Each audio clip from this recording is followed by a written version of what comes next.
الشيطان الرجيم بسم الله الرحمن الرحيم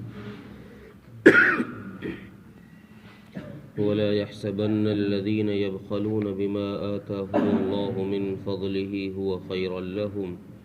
بل هو شر لهم سيطوقون ما بخلوا به يوم القيامة ولله ميراث السماوات والأرض والله بما تعملون خبير.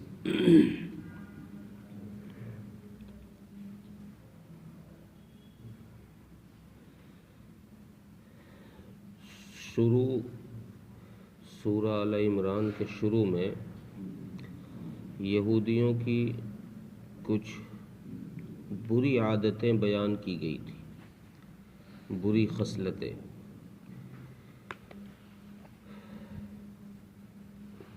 بیچ میں پھر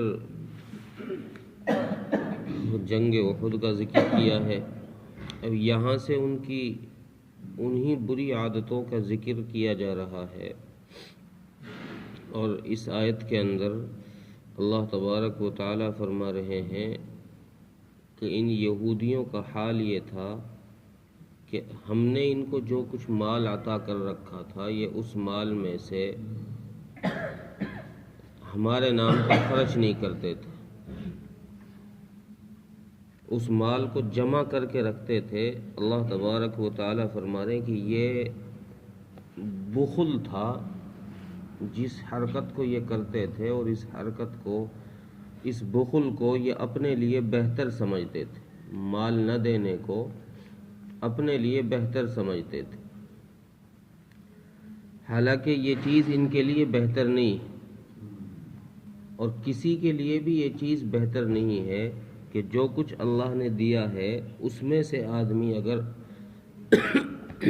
اللہ کے نام پر خرچ نہ کرے تو یہ چیز بہتر نہیں ہے کسی کے لیے بھی. کیوں؟ آگے آیت میں فرمایا سَيُطَوَّقُونَ مَا بَخِلُوا بِهِ يَوْمَ الْقِيَامَةِ، اس لیے کہ جس مال میں اس نے بخل کیا ہے اللہ قیامت کے دن اس مال کو اس کے گلے میں توق بنا کر ڈال دیں گے. تو جس نے بھی بخل کیا اس کے ساتھ یہ حرکت کی جائے گی، حتیٰ کہ اگر کسی نے جانوروں کے ساتھ بھی بخل کیا، جانوروں پر زکوٰۃ واجب ہوتی ہے، اس مال میں بخل کیا تو یہ جانور بھی اس کے گلے میں ہی ڈالے جائیں گے. اور بخل کا حکم کب لگایا جاتا ہے، بخیل آدمی کو کب کہا جاتا ہے؟ تو مفسرین نے لکھا ہے کہ جن جگہوں پر، جس موقع میں اور جس جگہ پر خرچ کرنا واجب ہو، کہیں ایسا موقع آ گیا کہ اللہ کے نام پر خرچ کرنے کی ضرورت ہے اور لگ رہا ہے کہ بھئی یہاں خرچ کرنا ضروری ہے، جن مواقع میں خرچ کرنا ضروری ہو اور انسان وہاں خرچ نہ کرے تو یہ آدمی بخل کے اندر داخل ہوگا. اور اگر کہیں پر ایسی جگہ ہوں جہاں پر خرچ کرنا ضروری تو نہیں ہے، خرچ کر دیں گے تو اچھی بات ہے، لیکن اگر خرچ نہیں کیا تو تب بھی کام چل جائے گا. خرچ نہیں کیا تو تب بھی کام چل جائے گا، کسی اور ذریعے سے چل جاتا ہو. تو ایسی جگہ میں اگر کسی نے خرچ نہ کیا تو یہ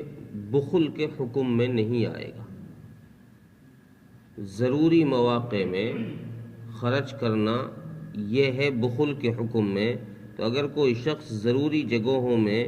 خرچ نہ کرے یا ضروری وقت کے ٹائم پہ کہیں جیسے جہاد ہو گیا، وہاں پر مال کی ضرورت پڑ گئی، اب ایسی جگہ میں خرچ کرنا یہ ضروری ہے، اور اگر آدمی وہاں بھی خرچ نہ کرے تو پھر یہ بخل کے حکم میں ہوگا. اور اس آیت کا شان نزول یہ ہوا کہ حضرت ابو بکر صدیق رضی اللہ عنہ نے کچھ یہودیوں کے پاس خط لکھ کر بھیجا رسول اللہ صلی اللہ علیہ وسلم کی طرف سے کہ تم ایمان لے کر آ جاؤ، مسلمان ہو جاؤ، اور اللہ نے تمہیں جو کچھ دیا ہے اس میں سے اللہ کے نام پر دو، تاکہ اللہ تبارک و تعالی تمہاری بخشش کا ذریعہ بنا دے، تمہاری مغفرت کا ذریعہ بنا دے اور تمہیں جنت میں داخل فرما دے۔ تو اس خط کو، رسول اکرم صلی اللہ علیہ وسلم کے خط کو حضرت ابو بکر صدیق رضی اللہ عنہ ہی لے کر گئے، اور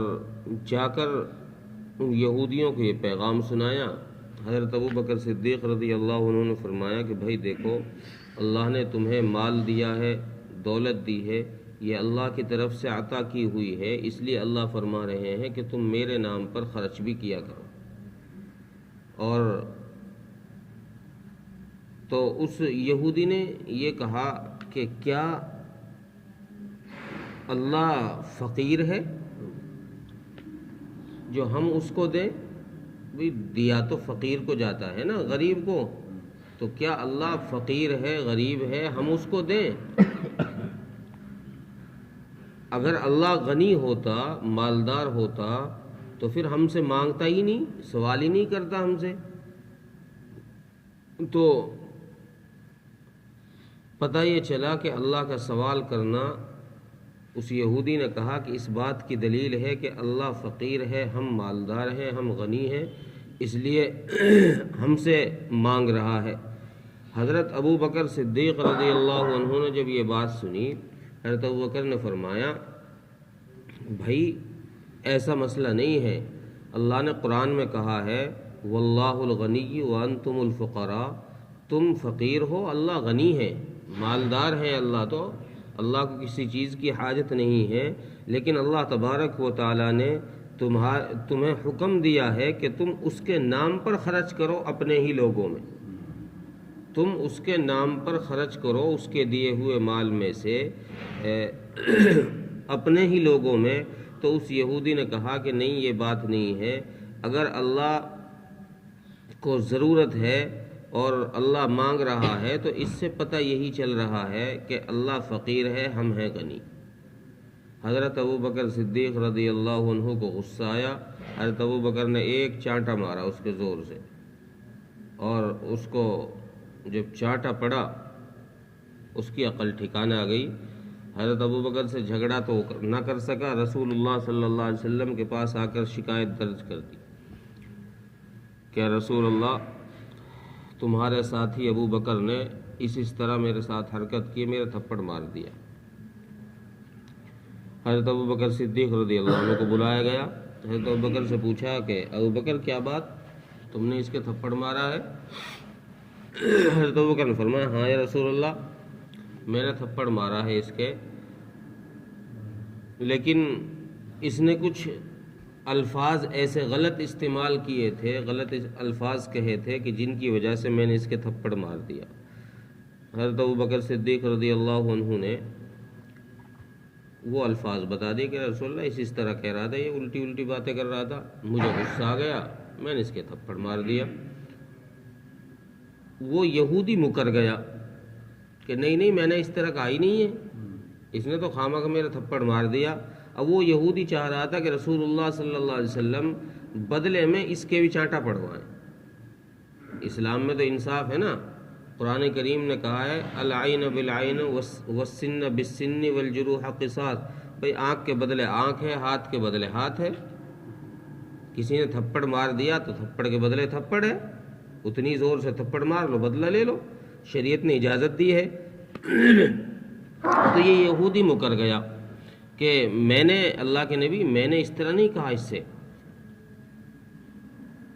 بلکہ اس نے بس زیادتی کی ہے، میرے تھپڑ مار دیا۔ حضرت ابو بکر صدیق رضی اللہ عنہ کے پاس گواہ کوئی تھا نہیں، جب گواہ مانگا گیا کہ بھئی گواہ دو، اپنی بات کو ثابت کرنے کے لیے گواہ پیش کرو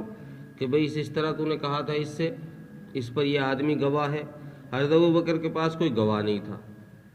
اب گواہ کہاں سے لائے؟ اللہ تبارک و تعالیٰ نے قرآن کریم کی یہ آیت نازل فرمائی، اور اس آیت کو حضرت ابو بکر کی گواہی میں نازل فرما کر اس یہودی کی خباثت کو اللہ تبارک و تعالیٰ نے ظاہر فرمایا اور فرمایا کہ یہ یہودی خبیث کمبخت جھوٹ بول رہا ہے، ابو بکر صحیح ہے، ابو بکر نے جو تھپڑ مارا ہے وہ صحیح مارا ہے۔ اور پھر فرمایا اس آیت کے آخر میں اللہ فرما رہے ہیں وَلِلَّهِ مِيرَاثُ السَّمَاوَاتِ وَالْأَرْضِ، آسمان و زمین کی وراثت اللہ کی ہے۔ آسمان و زمین کا مالک کون ہے؟ اللہ ہے۔ وہ جس کو چاہے دے دے، اس سے کوئی پوچھنے والا نہیں ہے۔ وہ تمہارے مارنے کے بعد میں وہ جس کو چاہے تمہارے وارث کو دے دے وہ مال، پھر کوئی پوچھنے والا نہیں ہے، اور اگر وہ کسی اور کو بھی دے دے تب بھی اس سے کوئی پوچھنے والا نہیں، چونکہ اصل مالک وہی ہے، میراث اسی کی ہے۔ اور یہ تم جو حرکتیں کر رہے ہو کہ اللہ کے دیے ہوئے مال کو بچا کر کے رکھ رہے ہو، اس میں بخل کر رہے ہو اور ضرورت کے مواقع میں بھی اسے خرچ نہیں کر رہے، اللہ تبارک و تعالیٰ کو تمہاری ان حرکتوں کی خبر ہے۔ اللہ دیکھ رہا ہے تمہاری ان حرکتوں کو، چونکہ حدیث میں آتا ہے، حضرت ابو ہریرہ رضی اللہ عنہ کی حدیث ہے کہ جس مال کی زکوٰۃ نہ دی گئی، جس مال کو اللہ کے نام پر خرچ نہ کیا گیا ضرورت کے مواقع میں بھی، تو اس مال کو اللہ تبارک و تعالیٰ قیامت کے دن سانپ بنا کر اس کے گلے میں ڈال دے۔ ایک روایت میں ہے کہ گنجے سانپ کی شکل میں وہ مال آئے گا اور قیامت کے دن اس کے پیچھے پڑا رہے گا اسے ڈسنے کے لیے۔ تو جس مال کو اللہ کے نام پر دے دیا جائے گا وہ قرض حسنہ ہے، وہ اللہ کے بینک میں جمع ہو گیا، یہ مرنے کے بعد کام آئے گا۔ اور جس مال کی زکوٰۃ نہ دی گئی یا جس مال کو اللہ کے نام پر خرچ نہ کیا گیا ضرورت کے مواقع میں، یہ مال قیامت کے دن اس کے لیے نقصان کا باعث ہوگا۔ ترجمہ دیکھیں وَلَا يَحْسَبَنَّ الَّذِينَ يَبْخَلُونَ بِمَا آتَاهُمُ اللَّهُ مِنْ فَضْلِهِ هُوَ خَيْرًا لَهُمْ، اور وہ لوگ یہ خیال نہ کریں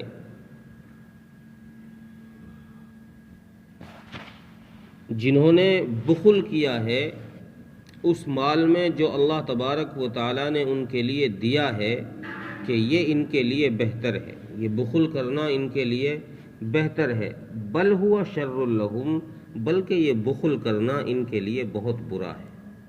ما بخلوا به یوم القیامہ، سیطوقون ما بخلوا به یوم القیامہ، جس مال میں انہوں نے بخل کیا ہے اس مال کو قیامت کے دن ان کے گلے میں طوق بنا کر ڈال دیا جائے گا۔ وَلِلَّهِ مِيرَاثُ السَّمَاوَاتِ وَالْأَرْضِ، اور اللہ ہی مالک ہے، اللہ ہی کی وراثت میں ہے